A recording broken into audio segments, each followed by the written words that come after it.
Hebu fikiria, dunia ingekuwa vipi bila lugha za mawasiliano? Bila shaka pasingekuwa na thamani wala utambulisho wa mwanadamu. Ndio maana binadamu huanza kujifunza lugha kabla ya mambo mengine yote.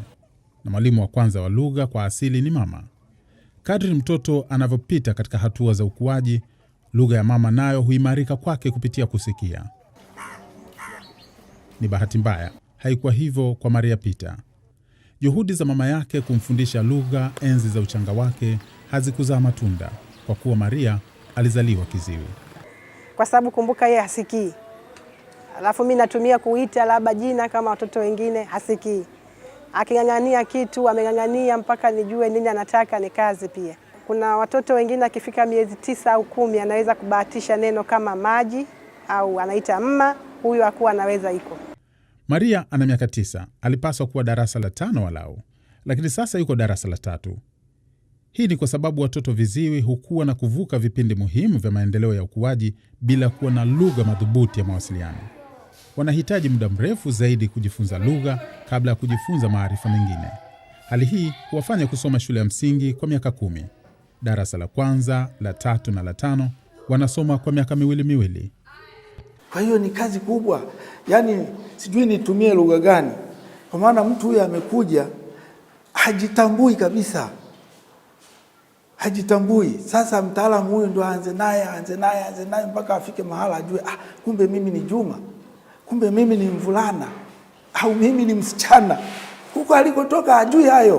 Kwa hiyo nilikuwa nimempeleka tu nione nini itakuwa, sijui itakuwaje, kwa sababu nilikuwa kama mtu ambaye nimekata tamaa fulani hivi.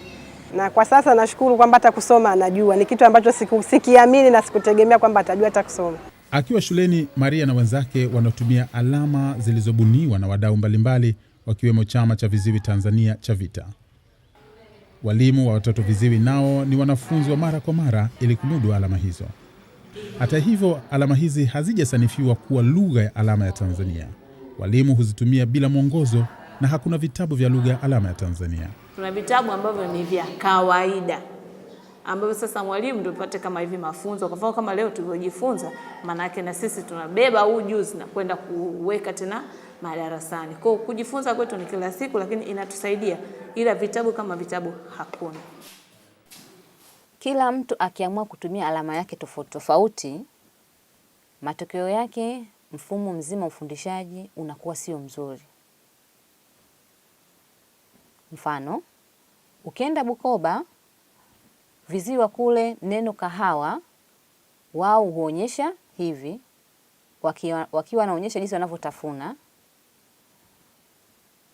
Arusha, viziwi wa kule huonyesha hivi kwa namna jinsi inavyochipuka. Ukienda Mbeya huonyesha hivi.